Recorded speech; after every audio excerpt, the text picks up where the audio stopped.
Welcome, everybody. Hello, John. Glad to have you here. Here. Don, hi, it's Melissa Vaughn. Hi, how are And you? I'm good. I'm trying to add a picture really late to the Facebook folder, and it's telling me that I don't have permission to add.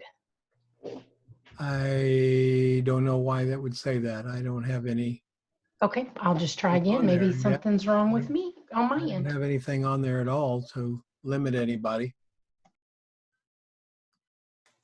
Are you some people just joined and some people had to ask to join, and I don't understand that because I set it up as an open group. But make sure that you're a member. If you're not, let me know and I'll go and approve you real quick. I don't know why Facebook is asking for approvals. But then, hey, it's Facebook. I don't know why Facebook does most of anything Facebook does. And does anybody have to leave early? Anybody here have to leave early? Well, we're happy to take your image out of order here. If it's real late in the night or real early in the morning for you, and you need to do something, let me know right now, and we'll go find it. If not, we're going to start at the top and work our way down. Don, this is Rob. I wouldn't mind. I mean, I don't know what early is. I'm good for an hour or so. Well, it's going to be about an hour and a half. And I don't know how far yours is down. Yours is down. How far is it down? I don't see it yet. It looks. Oh, I'm down there below the salami there. The close up of the pecans. Yeah. Yeah, you'll be fine. Okay. Good enough. You're good. You'll probably blow out of here before it's over, but I'd like to keep it about an hour and a half, hour and 45 if we possibly can. I think we should be able to. So let's get into it right here. Are we recording? Good. Make double sure. Kevin Creighton. Yes, sir. Kevin, what's up, my man? How are things?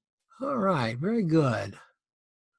Oh, you got a nice little frozen splash there in the milk. Nice. Highlights are good on the glass. Very nice. Nice texture in the cookies. Yeah, cool. Thank you. Your milk is white. I got one more suggestion for you. What's that? Do you see how this glass goes black there against the black? If back here, about a foot behind and just out of view, you had a white card, maybe 6 inches wide, whatever, going down, as the angle of incidence goes around that corner, it's going to pick up that white card. And we're going to get a little white line down there to keep that part of the glass from disappearing. So in between the softbox there on the right and the black background. Yeah, actually, you see how I've drawn it here? If you put it back there, behind it, and then you pull it into the picture and you see it, okay, then pull it right out of the picture and it'll still be there. Okay. All right. Very cool. I like how your cookies are reflected in the mirror. So your lighting here is, a light from above. There's a softbox there to camera right. Got it. And then just a fill card camera left, and then there's a grid spot from behind, just giving just a little highlight there. You can see it to the. You can see where I'm pointing here on my screen. Yes, sure I can. Right to the right of where the milk splash comes in on the rim of the glass. Ah, got it. Okay. Just to give just a tiny little highlight there. Yep. You got some, and that grid spot's throwing a little bit of a dark shadow right there too. Which I don't mind because I cleaned up some of that shadow with a clone stamp in between the cookie and the milk. Mm-hmm. But I don't mind that shadow much at all. I think it adds some dimensionality to it. Okay, very nice. You got it. You've got, if you got the shadow here, you got to have it here, and you do. Yeah, very good. What lens, sir? Oh gosh, the kit lens, all the stuff I do is with the kit lens that comes with the D7500. So Okay. is it 18 to 70? 18 to 55 or 18 to 70. 70. So that was probably full on out. Oh gosh, like F13 at ISO 200. Okay. Very good.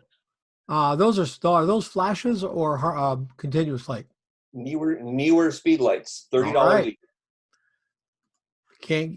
Can't beat those babies. I love them. $100 you can get 4 of them. Yep. Light about anything. Barbara Sherman. Barbara.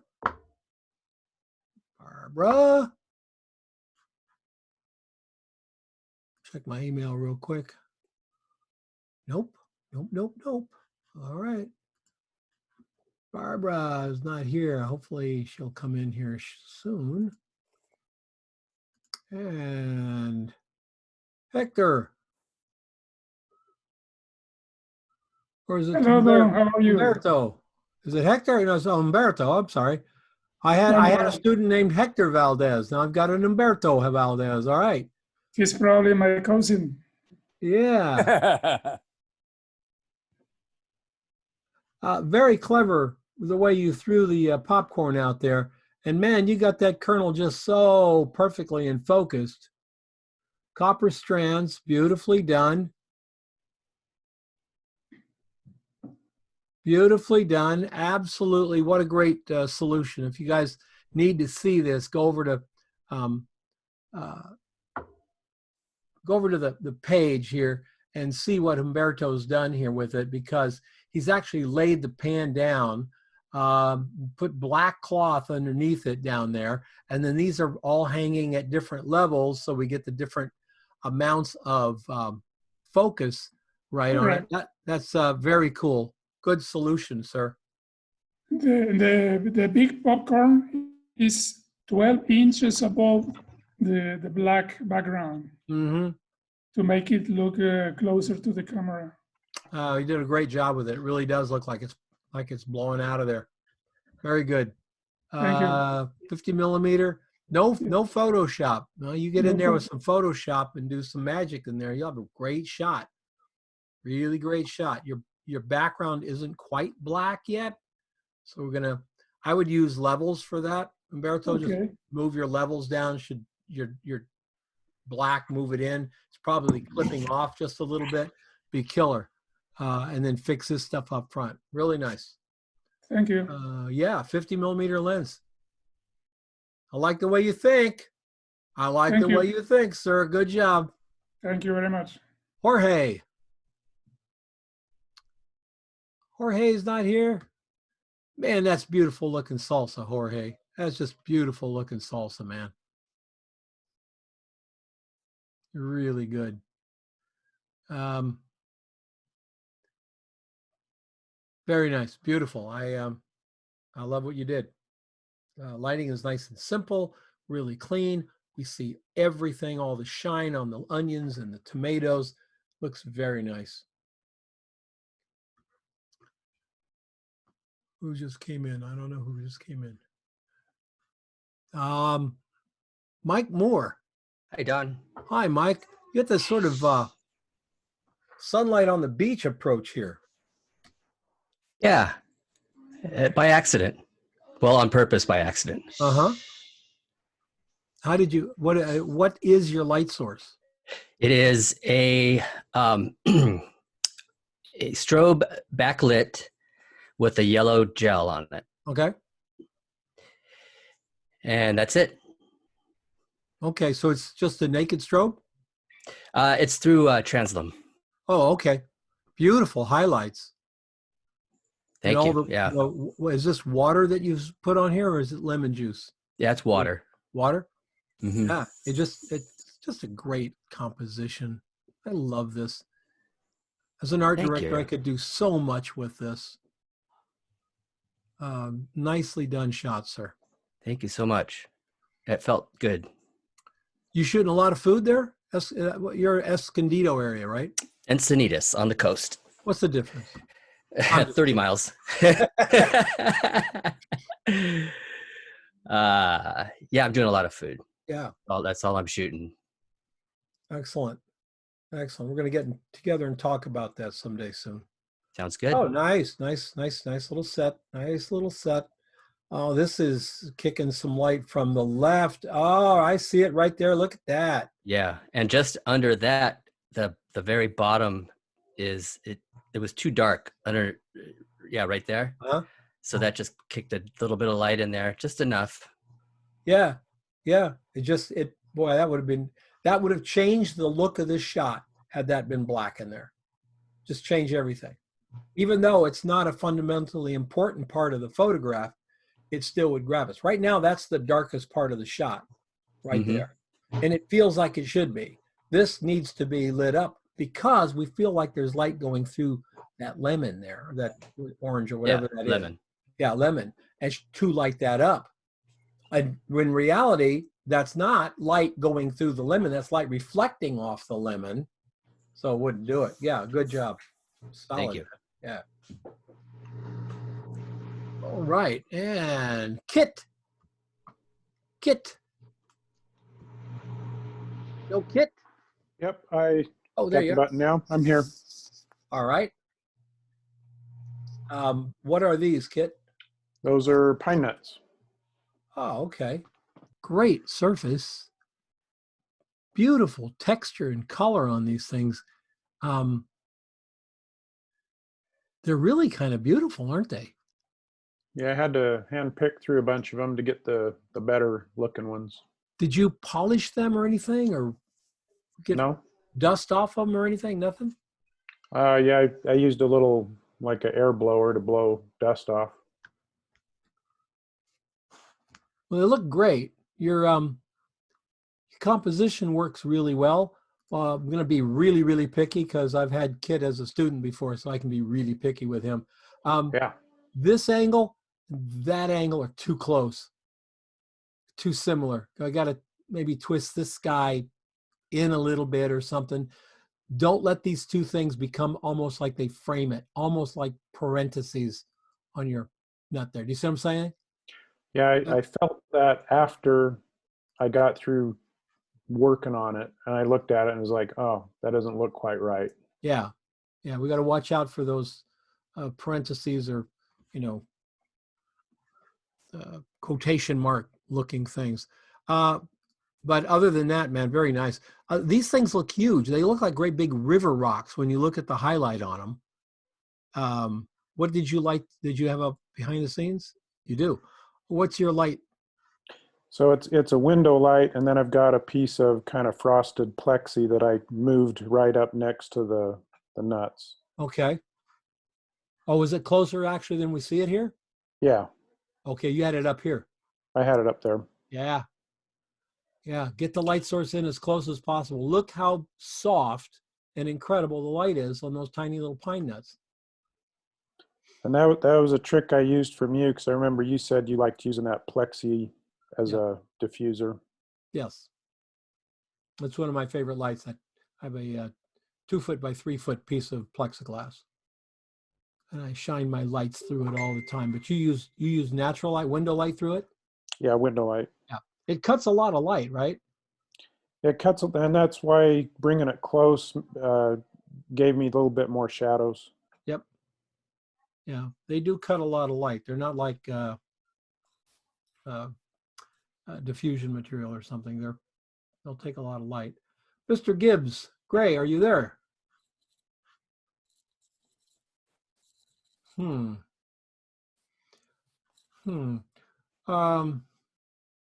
Would somebody go over to Facebook and see if people are having a problem getting in?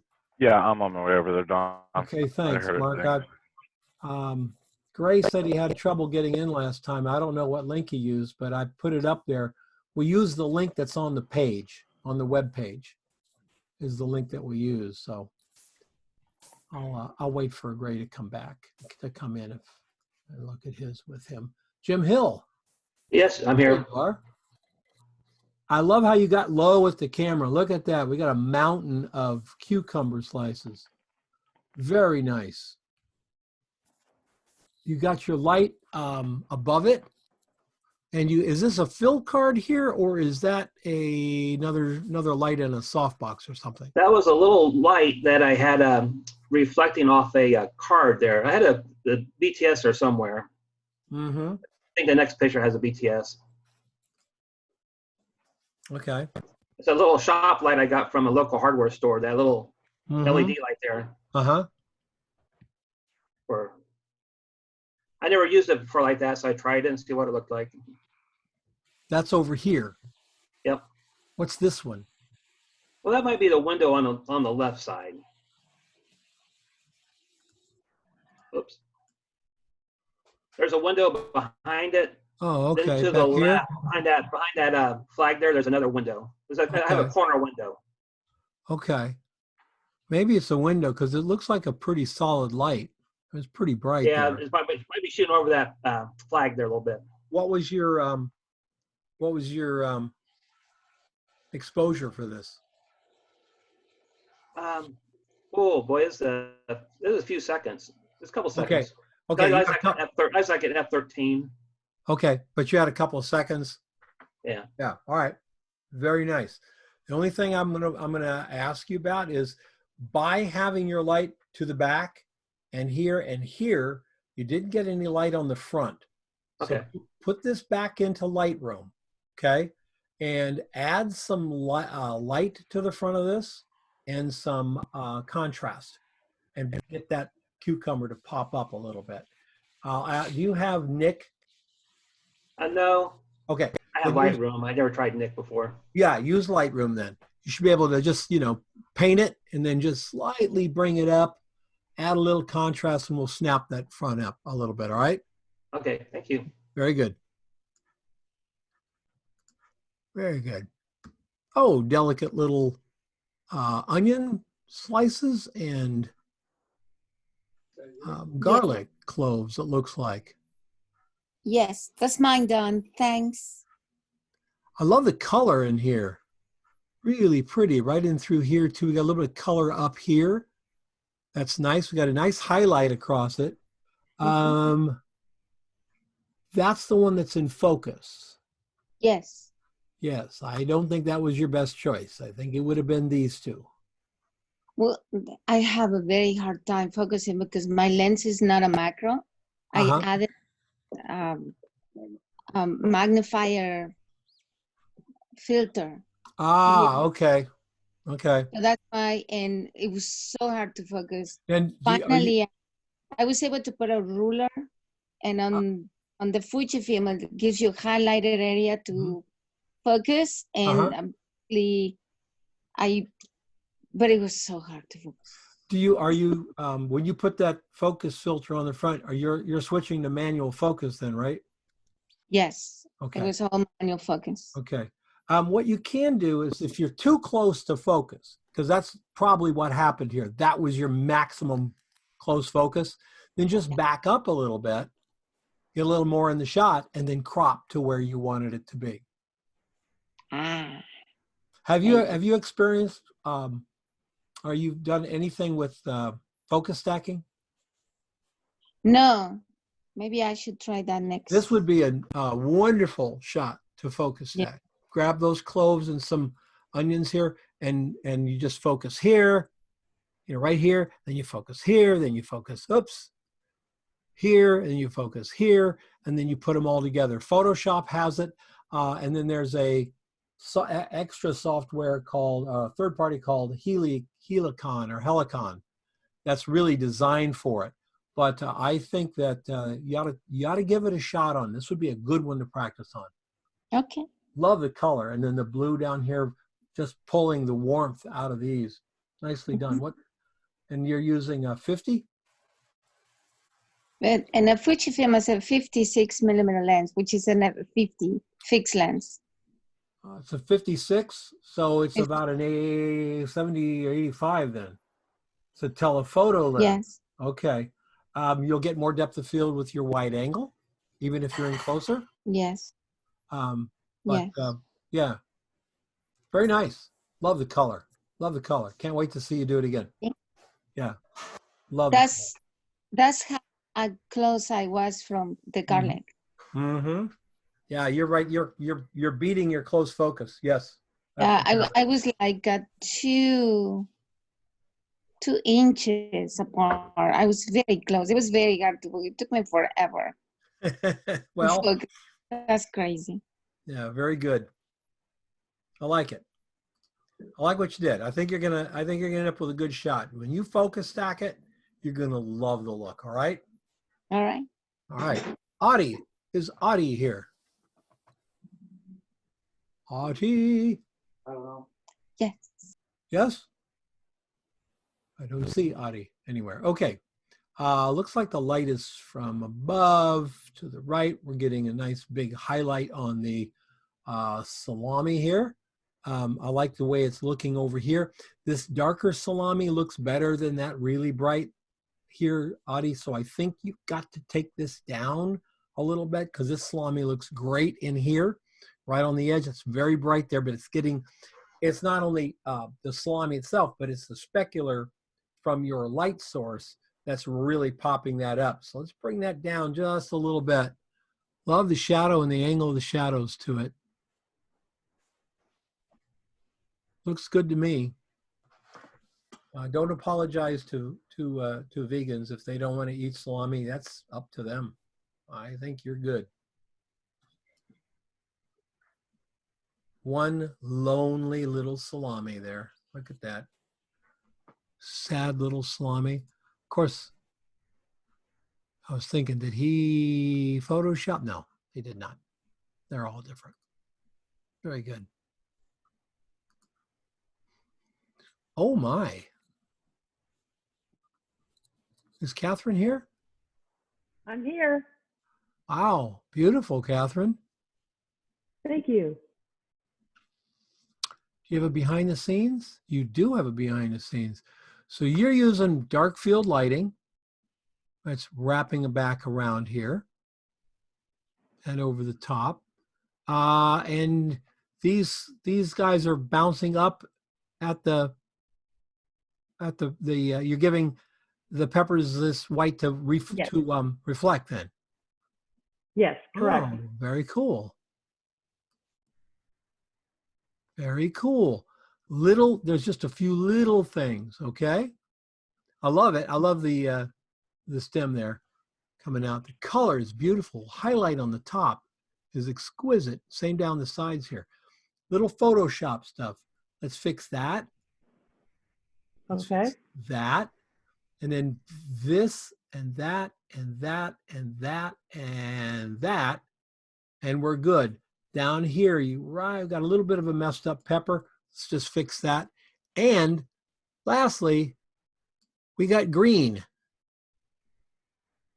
Huh. I don't know where the green's Good coming question. I'm trying to remember what was it reflecting? Yeah, a little bit of green never know right in that there. room. Yeah, a little bit of green right there. So something is reflecting. So really clean up that pepper so it's those peppers absolutely perfect, and it'll change the way the shot look 100%. It'll just change it. You'll look and go, oh my gosh, I can't believe it's the same shot. Because right now our eyes are seeing all these little things. We get rid of them. Wow. It'll be an amazing photograph. Amazing. You've got a 13-second exposure on that. Is there a room behind you that may have had the lights on? That's like a different color light. Well, that's a good question. I turned the lights off in that room, but if the door was open, then maybe. I think it's your wall. Look at the color of your wall. I think it's your wall. Ah, okay. Yeah, yep. It's a workroom that's painted bright yellow. Yep. It's coming out a little bit green here, but now when you look at it, you can see it's yellow. That's what it is. Easy fix. Yeah, when you clean all these little things up here, you're going to just be like, oh my gosh. Cool. Are you good in Photoshop? Yeah, actually, I find it, fairly straightforward. Okay, very good. You should be good then. Love that. Great. Love it. Beautiful. Peppers are so beautiful. Are you familiar with Edward Weston's famous photograph of a pepper? Yeah, with pepper 26 or something like that. I think or, I think there's a pepper 26. There's also pepper 30. Pepper number 30, I believe, is the one that he's most famous for. Those are, yeah. I think I was reading, I think those are 4-hour exposures. Yeah, they're very long. Yeah. Wow. And the pepper is actually sitting in the opening of a funnel. Right. He shot it on his front porch, and he was telling everybody to stay off the porch. But you know, his son came out and walked across the porch, so he had to, you know, ditch that one because the camera in the thing was on the porch, and everything would move. The trials and tribulations of being a photographer. There's a video on YouTube. It's his son visiting with his son in Weston's studio, and he takes you to the place in the studio where he shot that and explains the entire shot. Ah, it's great. That's great. Did you know that Edward Weston was a commercial photographer in San Francisco, I think. No, not San Bernardino. Yeah, San Bernardino. San Bernardino, or not Barstow. What's the Bakersfield, California. He It's did the worst place to be ever. He did weddings and pictures of you know, politicians and stuff. Just an amazing body of work from back in those days before he became known as an artist, but just a working photographer. All right, Rob. I'm here. That's a nutty picture, Rob. You know that? Oh, thank you. How are you on focus stacking? Are you That's something I've never tried. Well, here's your chance to try it. Let me tell you something. The way you have it now, we've got just super limited depth of field, and I bet you're down at about 16, 11, 16. Yeah, 16, Yeah. I think. You're getting about everything you can get out of the lens, right? Yeah. But we're so close, we're losing it. So what's happening is we've got these incredible sharpness right here, right? Mm-hmm. And then we've got it right there, and then we lose it up here, and we lose it a lot in the front, we lose it in the back. If you take the time to focus stack this, probably 4 or 5 exposures, judging by your depth of field, probably 4 exposures, focus stack it, and then you show us this picture again, we'll recognize what it is, but it will somehow look different to us because we, the viewing public, basically, have been seeing depth of field our whole photographic lives. Up until 8 years ago, maybe, there was no such thing as focus stacking. It was, people were trying to do it on their own with multiple exposures and when I say on their own, but they'd make multiple exposures and they would paint it back in layers with masks and stuff. It was tedious as hell. It was incredible. But when you show it to us now, focus stacked, there's a freshness to it. We kind of go, oh, hadn't seen, that's so cool. That looks so cool. We have no idea what you did, the average public. Photographers are going to know, but the average person looking at it's going, oh, that's so cool, because they've not ever seen a close-up shot like this with everything in focus, ever. Okay. Give it a try. Now, Oh, what's nice about, I love your highlights running on here. Did you do anything to polish these? I did not actually. The highlights I left alone. I had to spot some of the some little dust particles and this and that on there, but I didn't do anything to the highlights. I actually burned dodged some of them over on the right. Over it here? was kind of hot over there. Yeah. You burned them. So these were hot, so you burned them down? Yep. Yep. Okay. Yeah. This would be an incredible, coming in close on these walnuts is just an incredible exercise in composition. You did a really good job here. I'd like to see you do something lighting wise to get some separation right there. Yeah. Okay. That nut blends into that nut. How do we get some separation? Well, maybe pick that nut up with just a little, a little stone or something underneath it and see if we can get a little dark line to appear underneath it. Anything to get some separation. All right. Okay. Good. Very cool. Thank you. Thank you, Rob. Don Fidel. Howdy. Heidi, Don, what you up to? Yeah, this is it. You know, Don, this is another one I think focus stacking could be kind of cool. Yeah, but I purposely didn't do it. And sure, that's fine. Yeah. I kind of wanted him to go soft in the background, but maybe it didn't work. I don't know. No, it's fine. I was just saying that would look cool as well. It's not like that would look better than this. Okay. I was just noting that you could do that with this as well. But we've got a very distinct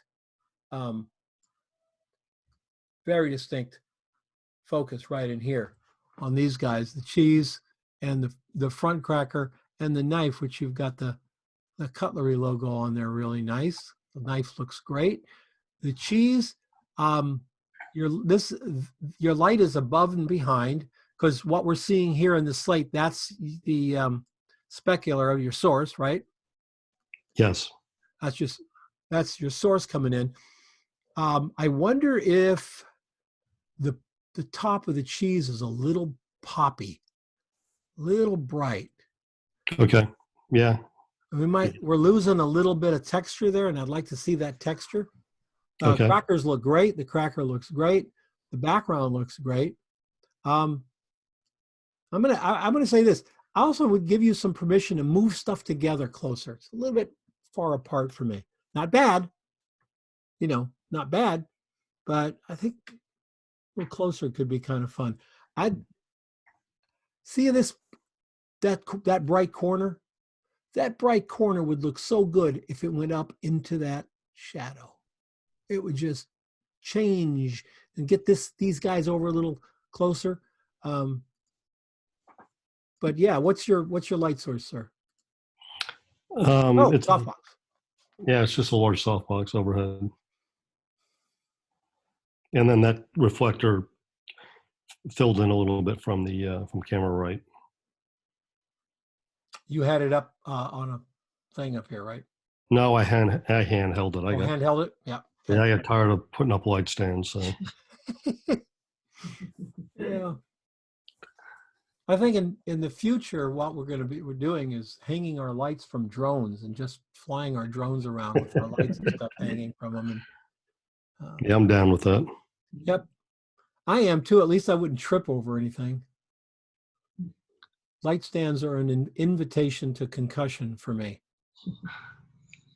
Very nice. Nice, man. Good. Thanks. How you doing there in Florida? Everything okay? Everything's cool. Very good. All right. Hang in there. Stay tough. Yeah. What? I guess this is. Oh, Tom, are you here? I am. All right, Tom, look at that. That's beautiful, man. Thanks. That's beautiful. Now, did you do anything special to get that gold? I mean, I popped it up just a little bit with a hue saturation layer, but nothing in particular. It had a lot of just good color and highlights to it from the light. And you cleaned that chocolate up pretty well. Yeah, they don't make them to be photographed. No, they do not. Ladies and gentlemen, if you've never experienced shooting chocolate, it may look good when you take it and you look at it. It looks good. You get it under the camera and you're going to see about 11,000 anomalies, little white spots and specks and crunchies. Corners missing. Corners messed up. Don't touch them with your fingers. Your fingers will destroy the chocolate instantly. Yes. It's really interesting because in Project 52, we do 2 assignments with chocolate. And by the time we're done, the students are doing better chocolate shots than we see in the magazines. Because I'm a stickler for it. I want the chocolate to look absolutely perfect. I've seen a Hershey's chocolate ad that was retouched like crazy, but they still didn't fix the chocolate. I hate that when I can go in there and I can see the edge of the letter, and it's a little bit crushed from touching something. You did a great job on this. It looks absolutely fantastic. I still see a lot of problems. Well, I really, you can spend a lot of time on it. Yeah. If I was the art director, Yep. We'd be looking at that. Oh, you didn't like that? I thought that was textury, so I left it. Yeah. I mean, No. consciously. Nope. No, because I don't know what it is. Okay. You know, and probably cleaning up that edge right there. Yeah, no, that was all the same thought process, but I hear what you're saying. Yeah. I'm on the fence about that. I see it's the inside of that. Never mind. Okay, it's the inside of that. Yeah. It was the cracking it open to get the caramel out. Mm-hmm. That little guy. Oh, yeah. That corner. That corner. Don. That corner on the left, top left, was completely remade. Yeah. So Yeah. it was, yeah. Yes. And right along that edge right there is going to have to be. That's the only edge I see that's a real problem. Everything else looks pretty good. Yeah, very good. Don, someone in the chat room was asking about how he had cleaned that up. If you wanted to go over. I did basically a lot of spot healing and cloning and previous shots where I stole pieces, like the top left corner of the bottom piece of chocolate was just chopped off. And I took another corner from the top over the other one and cloned or cut it out and did a layer, just a whole lot of that. Paint brushed in a lot of the letters on the writing. The wing on the top right one, I melted with my finger and had to replace it from a different shot. I mean, just all that kind of stuff. The big areas here of the chocolate, right? The big areas here. It was Catherine who asked. Catherine, do you know what frequency separation is? Yeah, you did talk about that in one of the previous Zooms. Yeah, I will put a link to a guy who uses it for food and product, because right now it's mostly for skin, which I personally hate. I do not use frequency separation for skin. It just looks, to me, it looks terrible. But I will put this up on the page and link it over to the Facebook. And what the problem with frequency separation is setting it up, because it's all this, you got to make this folder and it's got to be an inverse of that folder and all. It's like, you know, so the guy gives you an action. You just run the action and it does all your layers and your folders for you. So then can it's I just mention? Awesome. Can I mention a product that I really like for frequency separation? Sure. So there's a guy that does like glamour photography. His name is Nino Batista. Mm-hmm. And Nino has this thing, it's called FreakSep, or Frequency Separation FreakSep. And it's a plug-in. I think he sells it for like $15. And it does all of the heavy lifting to set you up to where you have your multiple layers to do frequency separation. And it's just amazing because it gives you sliders to decide what settings you want, you know, and it shows you like a preview of the detail layer and the blurred layer, and you can just pick and say, that'll work, and go with that. That's great. I'll get a link and put that up as well, Catherine. I mean, for $15, you know. Yeah, I think that's what it goes for. At least that's what I think I paid. Because you can, I mean, it does chocolate, it does chrome, it does plastic. You know, if you shot something in a plastic container and it has all the little marks, it does all of that. Just cleans it right up. And it's, you know, it's funny because with skin, I don't like it because it makes the skin look too shiny and like plasticky. But that's kind of okay if you're doing plastic. Works for me. Nicely done, Tom. The one thing I think I'm love the proudest of is the white smoothness of that chocolate, where I got the light from the scrim to just white it, you know, make it that pretty, and you see the drop on that one where it's bent down, it darkened it up. It was a lot of moving that damn light. Yeah, it's beautifully done. Really nice. Thanks. Lovely. Virginia Long. Hi, Virginia. Hello, John. How are you? I'm very well, thank you. Raisins? Yep, correct. All right. Right in close with those raisins. You said Um, you wanted close. yeah, and you're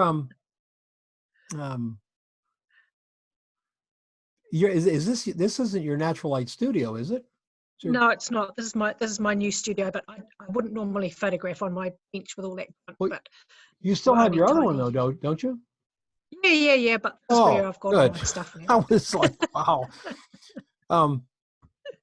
For any of you who like natural light studios, Virginia's natural light studio is like unbelievable, unbelievable. She did the entire Project 52 course with natural light. I'm sort of moving away from it now. I think you only used strobe a couple times that entire year. Yeah. Yep, just incredible light. So now you're moving to strobe. Well, I've got a homemade softbox I'm sort of playing around with, and yeah. Yeah, that makes sense. All the strobe shooters want natural light, and all the natural light shooters want to shoot strobe. I got it. All right, this is really nice. You got a window over there, big. Is that a window That's or is my that your light. strobe? No, Okay. it's my light. Yeah. Okay, it's your strobe. Yeah, and it's got a scrim in front of it, and it's got the white reflector board. Okay, now why did you put the reflector all the way over here? Because it's too strong. And not put it here? You can still leave your light over there. It would be the same exposure. Whatever that exposure is, it'd be the same exposure here because the light is still that far away. Your diffuser would be softer. There's no right or wrong answer, Virginia. It's not a trick question. There's no right or wrong answer. I was just wondering. So what should have been over there? That the scrim. Well, remember, what I always say is start with your light as close as you possibly can get. Not the lamp. The lamp can be over there. But start with your light source as close as you can get it. Then move it out, because if you move it in as close, you're going to get the softest light. You're going to be at the extreme, the softest and the most largest highlights that you can get. And then you can decide, well, that's the most I can get. I can move it back and get less. But if you start in the middle, or if you start at the back, you never know what you could have gotten if you've come all the way up front. Because by the time you get here, you go, oh, that looks really great. And we shoot it, and you never found out what it would look like if your scrim was there. So start with it there, and then move it back to taste. Okay, I'll try that. All right. Yep. And let's look at your raisins. Very nice. We got a fill card on the left. Yep. Well, that's cool. They look like gemstones. They're quite cute, hey? Yeah. You always hear that they're dried up grapes, right? And then when you look at it, you go, my God, they look like dried up grapes when you're this close. Never seen the resemblance before. Now I'm going, oh yeah, that's a dried up grape. Nicely done, Virginia. Nicely done. One light. What is your light? Oh, look, it's just a homemade box with a piece of plastic over it, and it's got an LED light in it. Oh, okay. Yeah, and it's on a stick.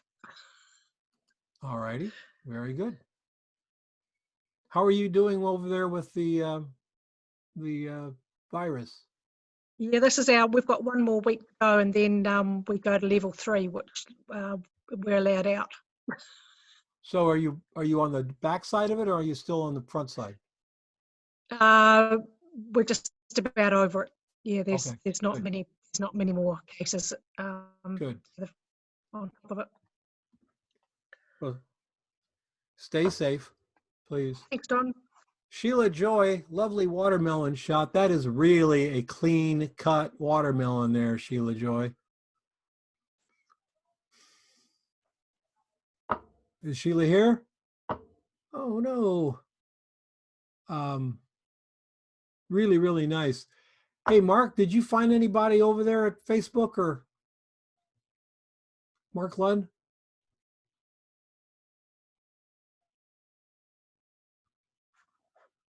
Mark, you out there?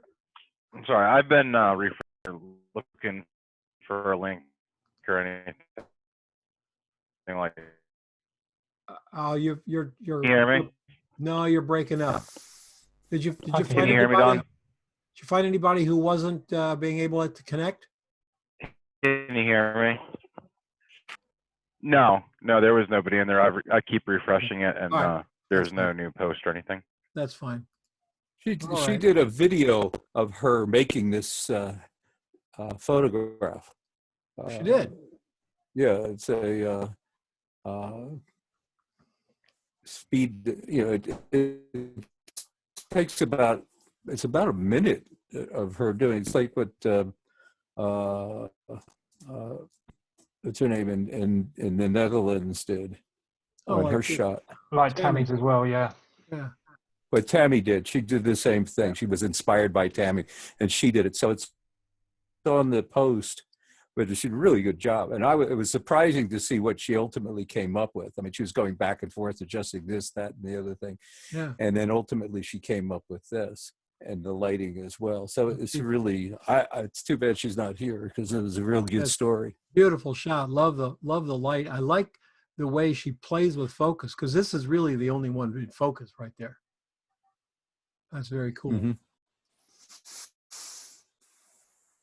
I like this, Sheila. I'm not crazy about all the out of focus pieces up front though. They pull my eye. I don't. Nope. But I certainly love. I hope you shot this watermelon cut like that without these pieces because that would be a just killer shot.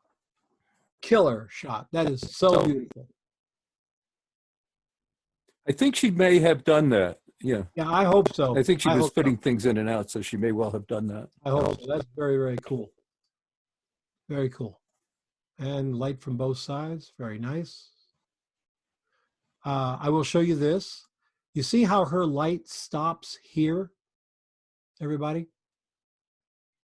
If she had taken this light source and put it up on the table here, that light would go all the way around the curve because the watermelon would start seeing that right now the watermelon's reflecting the table. But if that thing was up that close, it would probably go all the way down to here. I'm not saying that would be better. I'm not saying it would be better. I'm just saying you can control that by getting your sources in as close as you possibly can get. The same thing with this over here. I would have probably had, Sheila, I would have had this guy like right there, and I'd have had this guy like right there.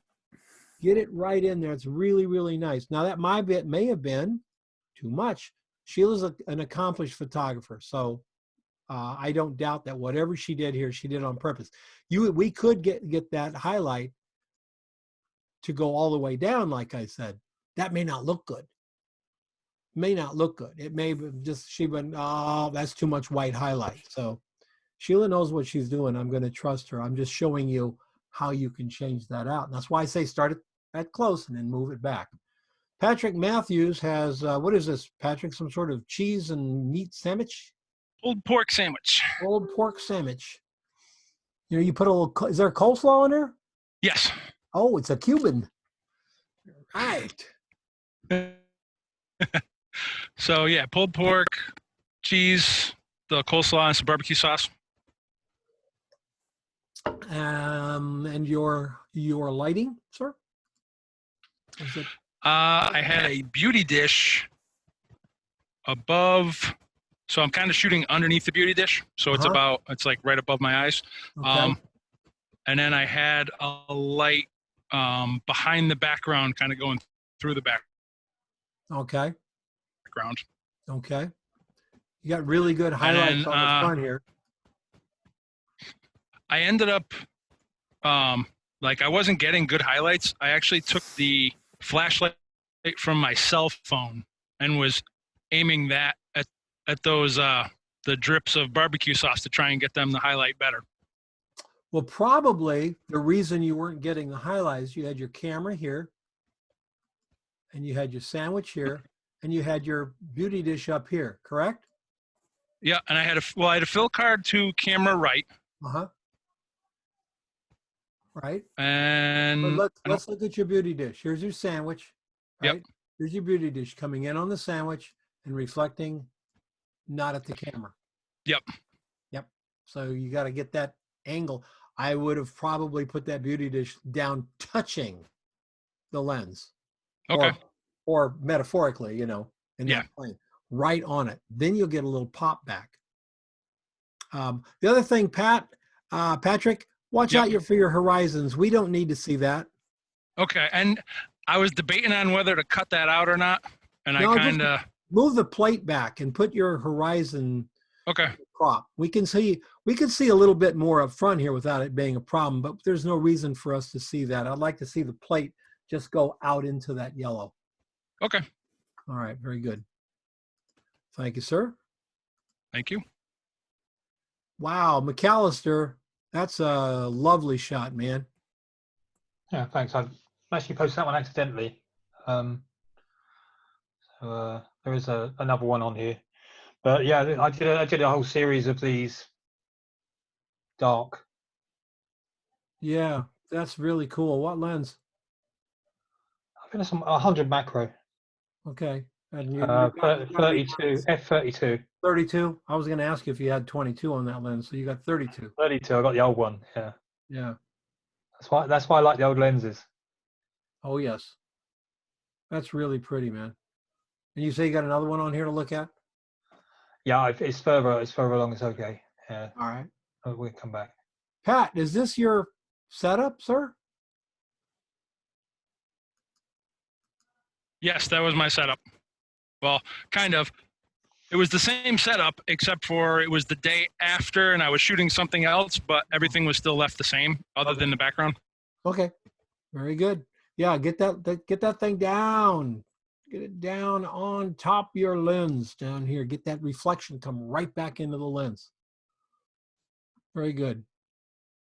McAllister's, oh, this is your behind the scene.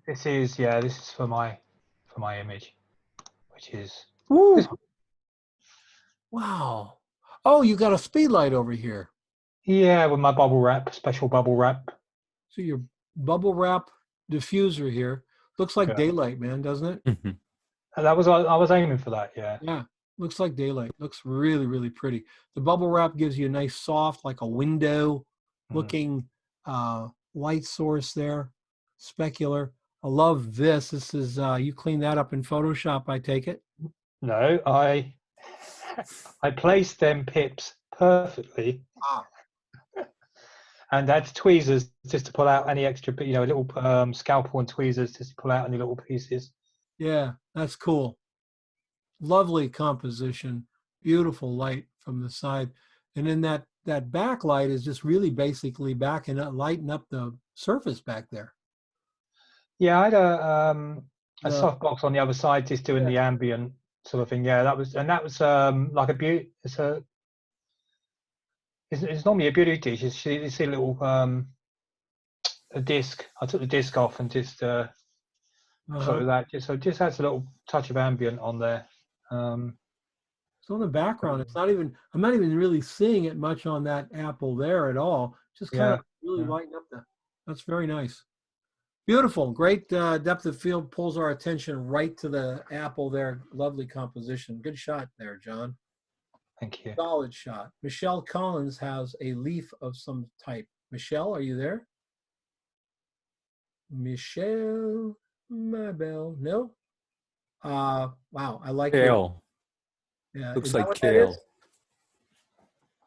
Is that what kale looks like? I think so. I do not eat kale.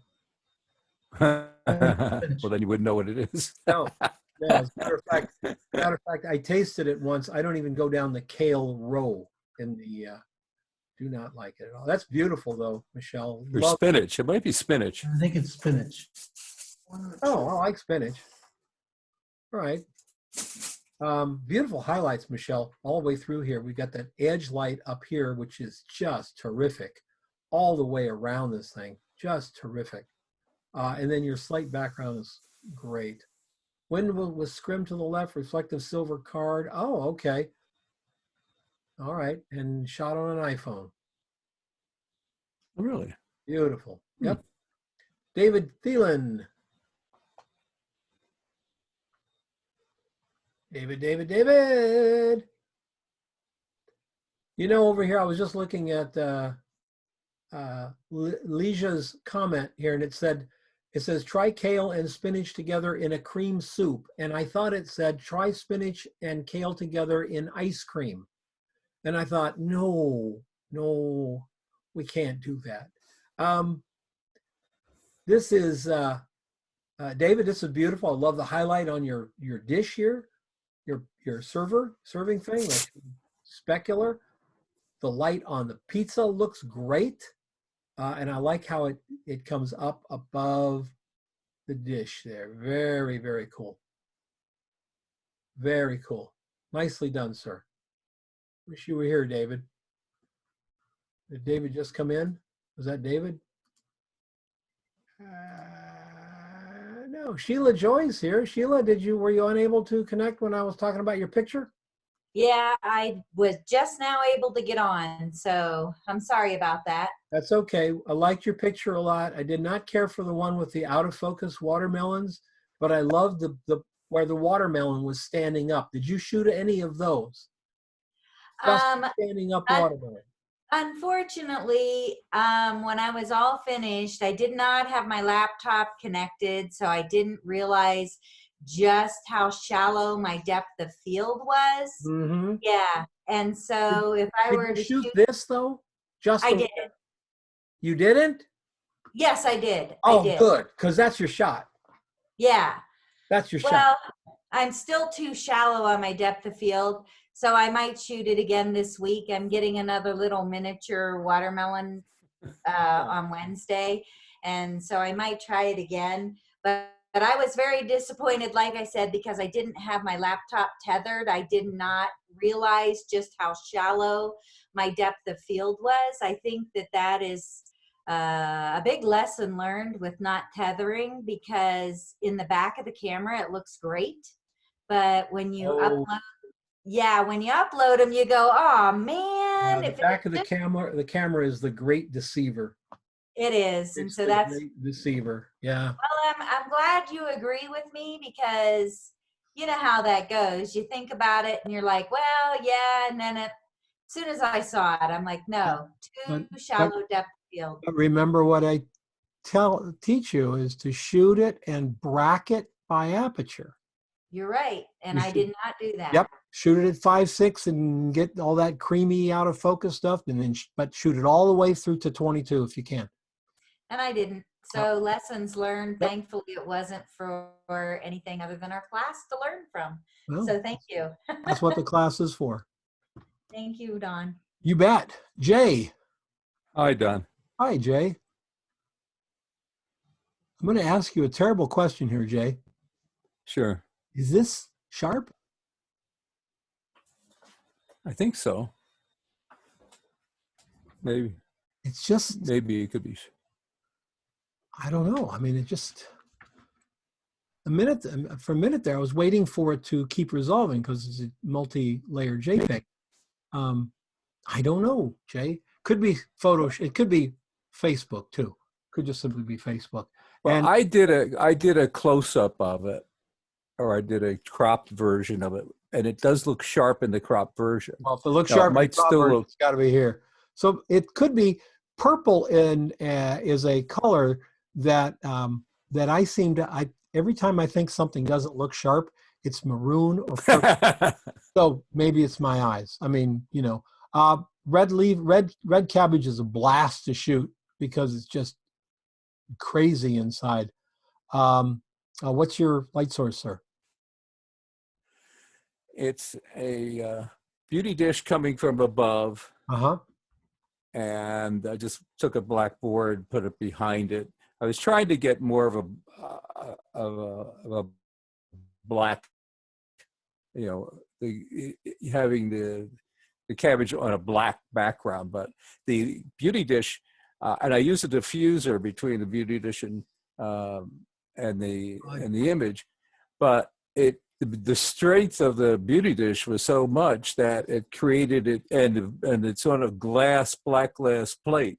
Yeah, and so it just reflected the beauty dish grid right down there. Yeah, what? Picking up the grid. So we know this has got to be in focus, because if you're picking up the grid, you had to be shooting at about 16 or 22. I'd have to check. I'm not sure. You're not going to get exactly. that grid in focus. Look where it is here. Oops. Look where your grid is. You have to have enough depth of field in the camera to reach to the back and to the grid. Now it's not perfectly in focus, but you've got this to here. That's quite a distance of depth of field. You're not, if you look down into if you look at a car, you'll see a reflection of the mountain in the background. If you focus on the car, the mountain will be out of focus. You'd have to focus on the mountain, which when you look at your camera, would be infinity. So that's our eyes work different than lenses do at that point. Very cool. Thank you. I Yeah, like it was the interesting. shot. It's interesting to get that circle behind the cabbage, which I was not planning it at all. It just sort of like worked that way. So I said, okay, that's interesting. That's good. I like it. Mm-hmm. Cool. Thanks, Jay. Thank you. Thank you. What we got here now? We got Joey Harris. Won't be able to join us. Joey went with a. I like your shot here, Joey. I really do. I like this bigger shot. I like all the leaves, and I like the shape. I think the long thin banner-like shot didn't do much for me for that, but this one sure does. I really like this. I really like that one there. He told me this was a cabbage that his daughter is growing. Ah. And yeah, and he said he wasn't super happy with it, and he was probably going to try and do something else. Well, but here's the thing: when you photograph the real world, and you're trying to make like an advertising shot, or you're trying to make a highest production value shot, Joey's shot is fine. It's the cabbage that's the problem, right? Mm-hmm. You all agree? It's the cabbage. It's kind of torn up here. This is the real world. It's a lot of bugs visited it. Yeah, in the world where I spend my time in commercial photography, that had a cat.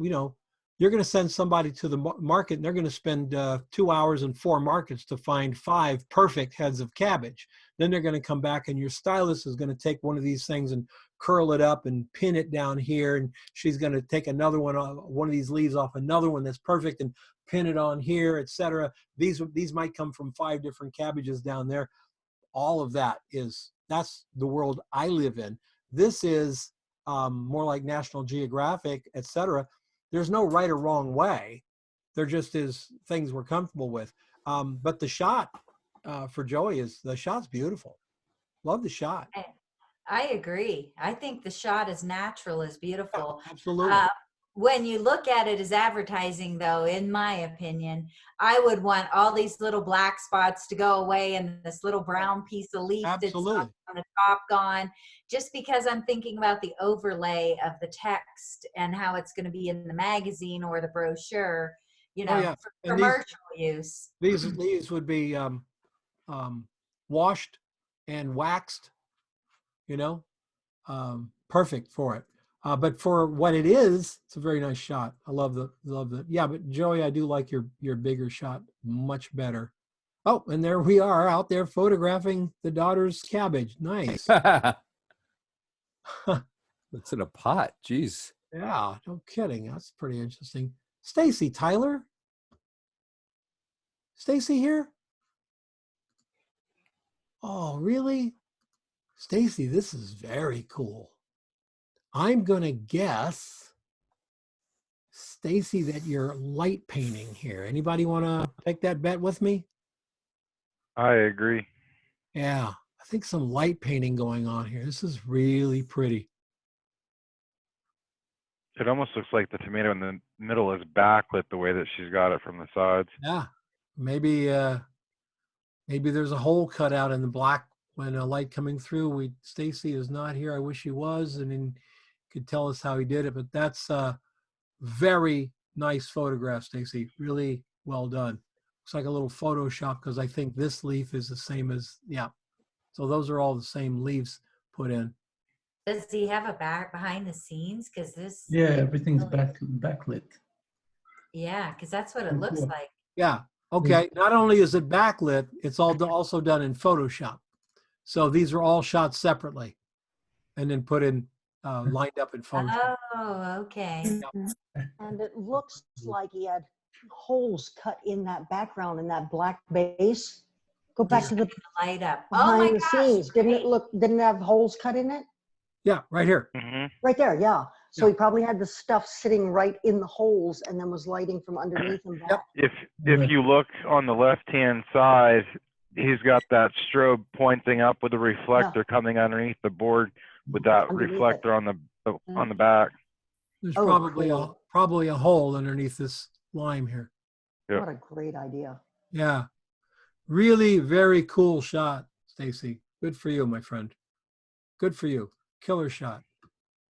Virginia Smith. Virginia, what is this? It's bread, sourdough bread. Oh, I thought it was a root.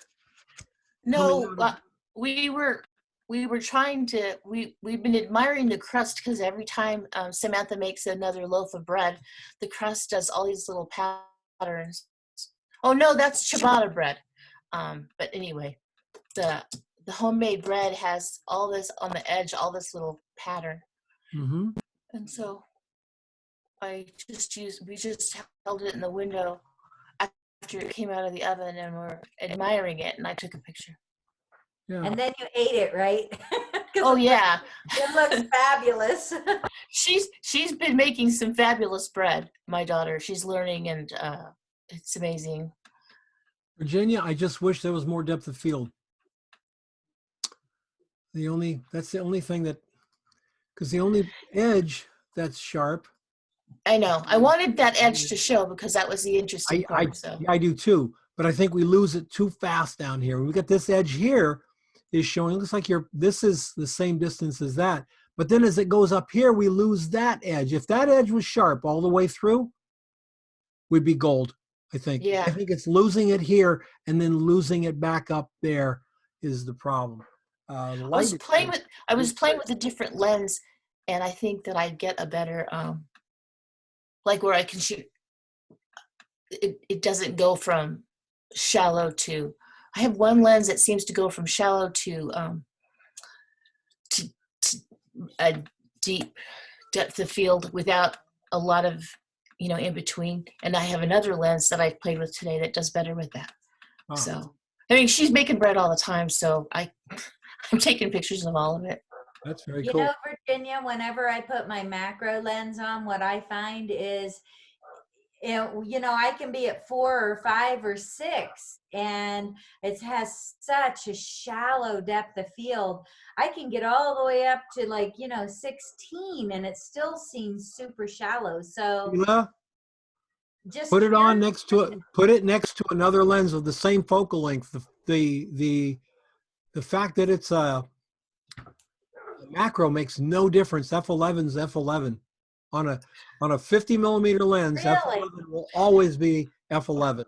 The only thing how close you get. Backing up would have helped, I think. Yeah, backing up. The only thing macro does. I was in a.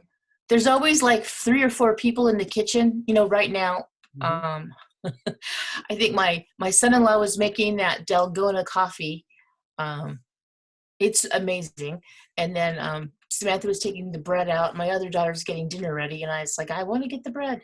But and that's most of my shooting is going to be that way, just because we're all in the kitchen all the time. But now, so I can see that and just back up a little, and I can get the shot. And everyone will move aside for me if I know what I'm looking for. That should do it. Sounds like you got lots of subjects to shoot. Yeah, but my daughter got the virus, and so I was cooking for 8 people for 2.5 weeks. So there was no shooting. I mean, I tried, but it really was hard. But now it's slowed down a little. So Oh, this is a beautiful color. I love the color in here. It's one of those microgreens, small, tiny lettuce pieces. Mm-hmm. And so I was playing with a light box. I got my grandson a tracing. It's like a flat LED light, but for tracing. Right. It's like $20 on Amazon. And so I thought, oh, I'll use this for backlighting and put it by the window and see what it does. But composition is kind of hard, and I probably should have done it with a lot of depth of field too, right? Yeah, I would like the whole leaf in focus because it's just parts of it, and it doesn't grab me. And I think these edges being in focus would just really grab us because it looks like, you know, it looks like a weapon, doesn't it? I mean, it looks like an old battle axe of something. It's very, very cool.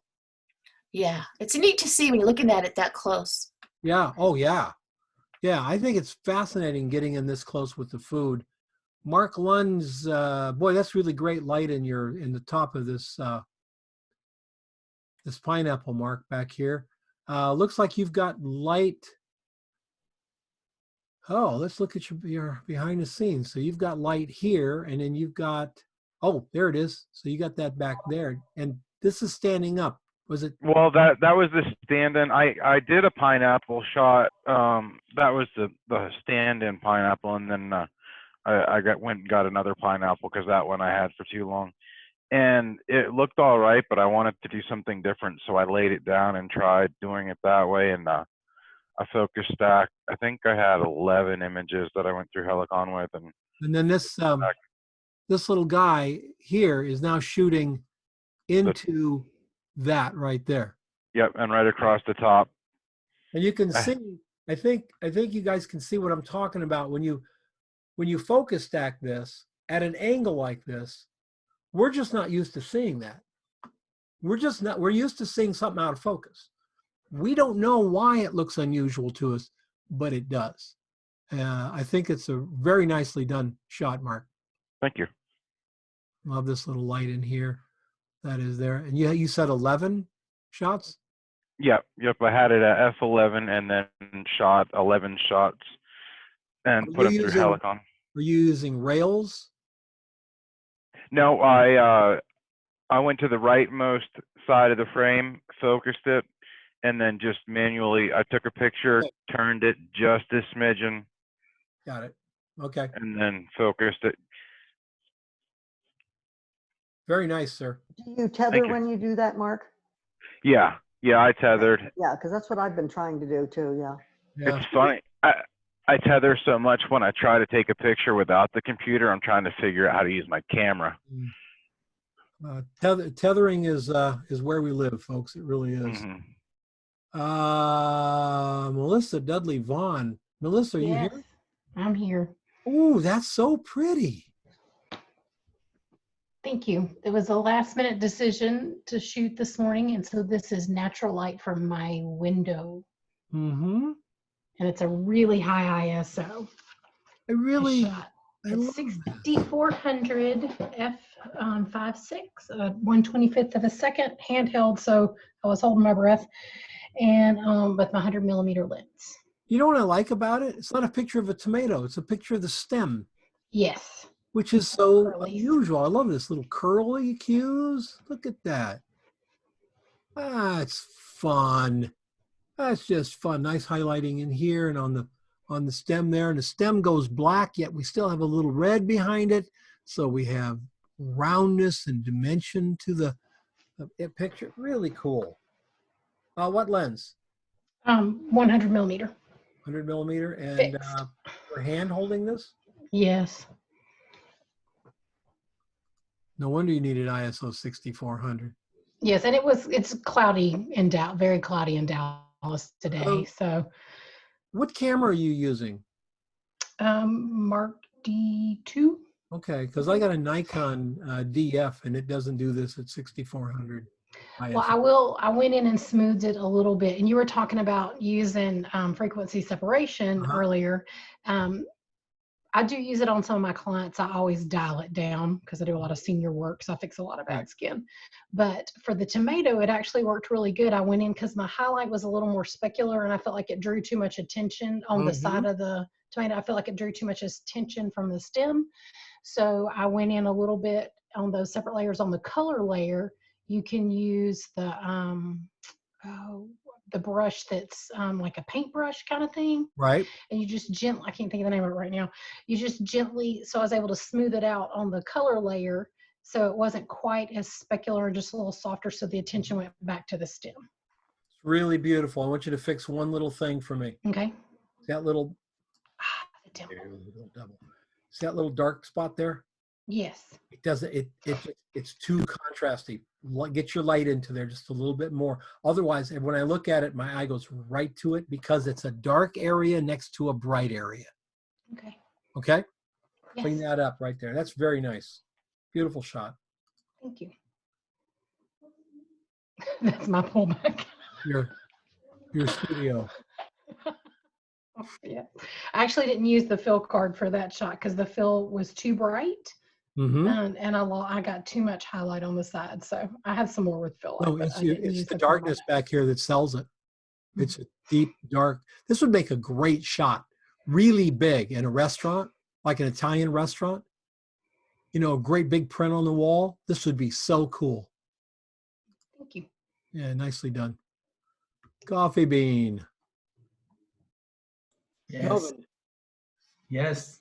Yes. Coffee bean, yeah. Okay, now you've used shallow depth of field, but you've done it very well here. All these beans are right in focus, but that guy is our hero. There's no doubt about it. I mean, this one's a brighter one, but it still doesn't pull my eye from here. That being said, I would lighten this one up a little bit because that's a pretty bright bean to contend with right next to it. Do you see what I'm saying? Yeah. Yeah. Let's pull it down just a little bit, sir. Pull this one back. This is my second composition. I tried another composition and I could not get the focus stacking right, and it just looked horrible. So you focus stack through here a little bit? No, absolutely not. I tried it on another composition where I was lower, and I just said, screw it. You know, you can go 2 frames down. You'll see the BTS because I uploaded it 2 shot. Yeah, a little more, one more, right there. Okay. Yeah, just one strip box and a bounce card. Very nice. Very nice. Real clean. Yeah, big at that. You know, that big strip light is what's giving you all this great light. Look at that bean. It's from that edge. Oops, sorry. That bean is from up there all the way down to here because your light is so wide. Look at the highlights on these beans. You see what I'm saying? Yep. That's why I always say, everybody, that's why I say start with your light in really close. Give your subject the biggest amount of light it can reflect and you can see, because you can always move it back. You can always move it back if it's too much. That's really nice, Melvin. Nice. What lens, sir? That was a 105 macro. Yeah, very good. And you shot it at what? That was I use f/16. 16. Yeah, f/16 ISO 64. Very good. Matt Emick. Matt, are you here? Yes, I'm here. What is this? It is a hollowed out avocado shell with the pit resting inside it. Wow, that's pretty cool.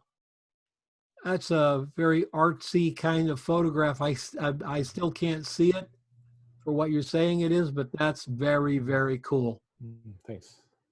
Warm light, are you shooting with warm light or did you warm it in Photoshop? It's a CTO gel on a speed light. One speed light? Yeah.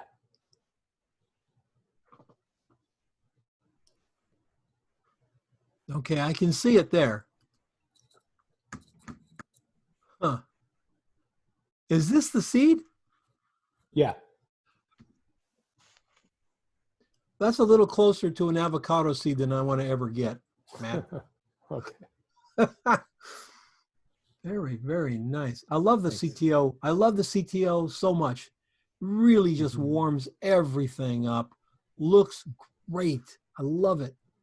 And your super shallow depth of field is all part of your artsy way of photographing it, because it's in focus here and it's in focus over here. So we have that plane of focus right through it. And the other thing is, I'm not sure if you focus stacked it, if it would look all that good. What do you think? I don't think it would. I don't think so. No, I think it's the fact that we can't really see everything in here. That's, this is incredible back there. I don't know what that is. That is, you can see the behind the scenes. Those are with Sheltering in Place. I've been ordering groceries online, and if you order refrigerated groceries on Amazon, they come in one of those bags. So I've been saving those. It's a used grocery bag. Yeah. Yeah, there you go.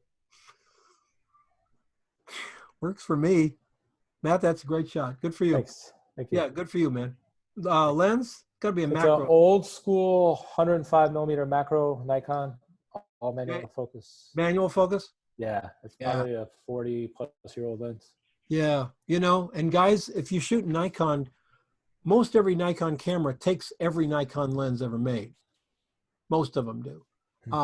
So you can pick up a used, I was telling someone this morning, I saw on eBay a 28 millimeter manual focus lens for Nikon. It looked to be in immaculate condition. It was like $45. So, if you're doing macro, you're not doing autofocus anyway. I mean, if you are, it's probably just beating you to death because it's going to miss and all kinds of stuff. You're doing macro like this, you're doing manual focus anyway. And with a 28, you're in focus from 5 feet to infinity at 16. So pretty much everything. I shoot Nikon, and all of my macro is manual Yeah. because the autofocus totally stinks. Well, it's not the autofocus that's the problem. It's the fact that it's just a mess. All right, so I got to go back because Jorge is here. And this is Barb, and I came in late too. This is our thing here. All right. The salsa. So Jorge's, Barbara's is up here. Barbara, you did the. I did the salt. The salt. The salt right here, right? Yeah. Yeah. That's really pretty. Barbara, it's beautiful. Oh, thank you. Looks like jewelry. That's what several people said. Looks like jewelry. Very, very nice. And you're using I used a 105 macro, and then I put a 21 millimeter extension on it. I have extension tubes too, because I wanted to get in as close as I could get and show everything. You got in. This is salt.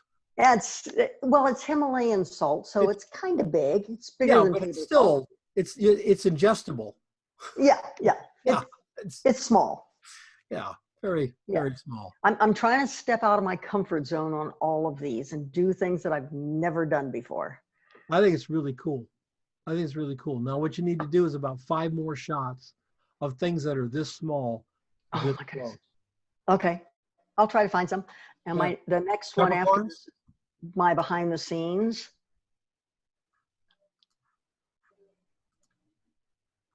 Right there.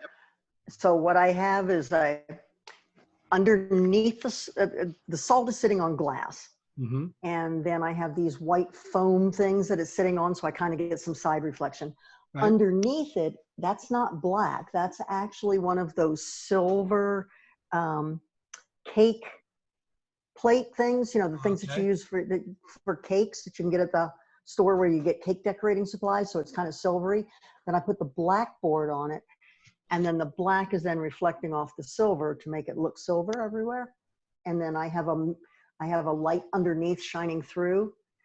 And then that mirror over on the left-hand side, I kept adjusting that and holding it and moving it all around. That was just to add some sparkle to the top on a few of the shots.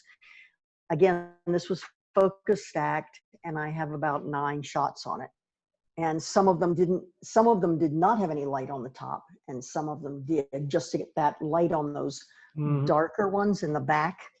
That's where I use the mirror. Right. If you had not focus stacked it, you would have had like that one in focus and nothing. Oh, yeah, it was like that first layer. And you can see I forgot that very, very front brown one. I didn't get that any photo in focus. Yeah, but it's so far in front, it almost adds realism to it. I know, but I looked back at it and I focused all the way back to the little white one, kind of there in the right hand or the left hand center in the back. And that was my last focus stack, was that one cube. That really looks great.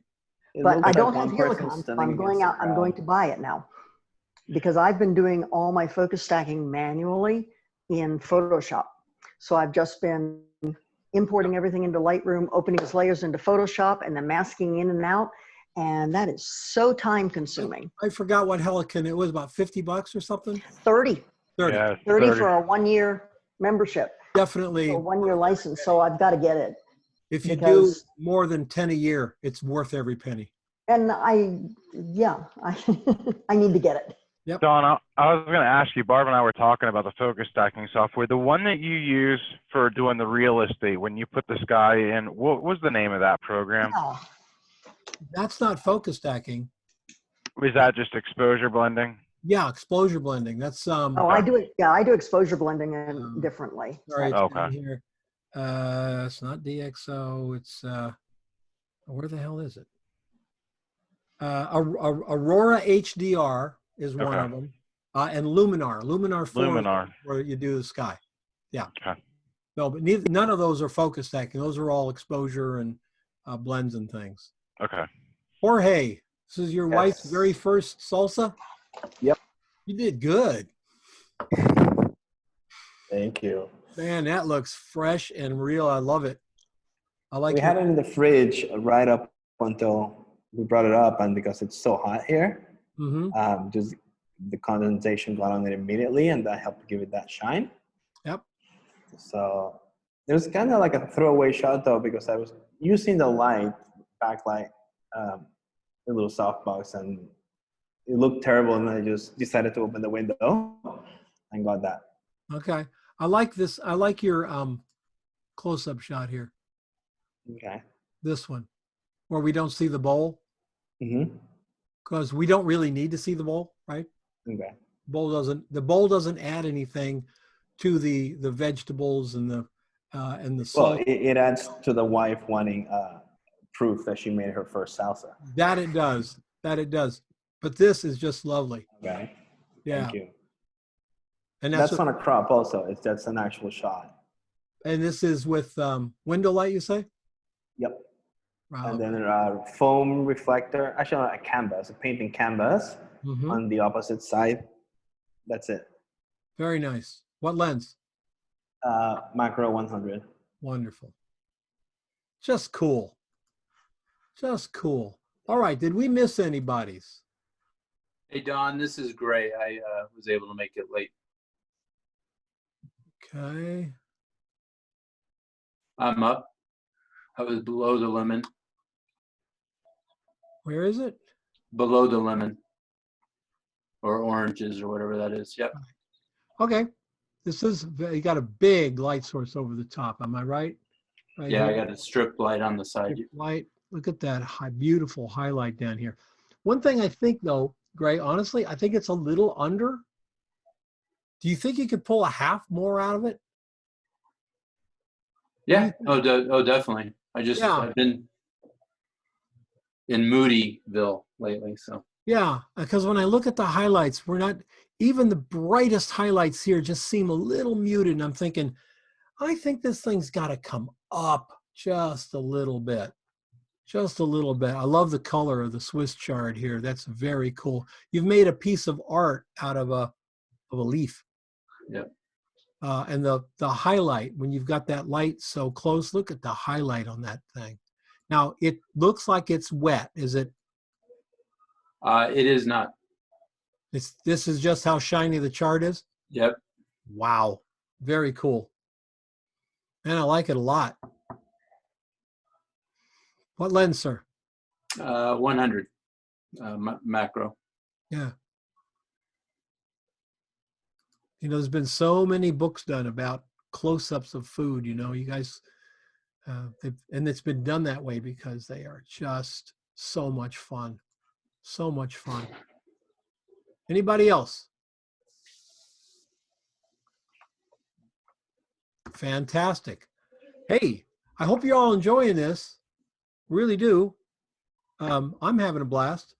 I love coming in on Mondays and talking about photography with all you guys. It's been great. So thanks, Don. Thank you, Don. Yeah, thank you very much. Don. Everybody have a great one. We Lot of fun. Don, you're super awesome for taking the time to teach us all of this. Yes, you fun are. stuff. I'm not super awesome, but Yes, you are. Don't argue with me. I agree. Yes, you are. You're outnumbered, Don. You are. There you go. Well, gosh, now I'm gonna go outside and make my head get smaller before I can get. That's right. That's right. We love you, Don. Good night. Have a great one. Thank you, Don. Bye. Have a good day. Thank you. Bye.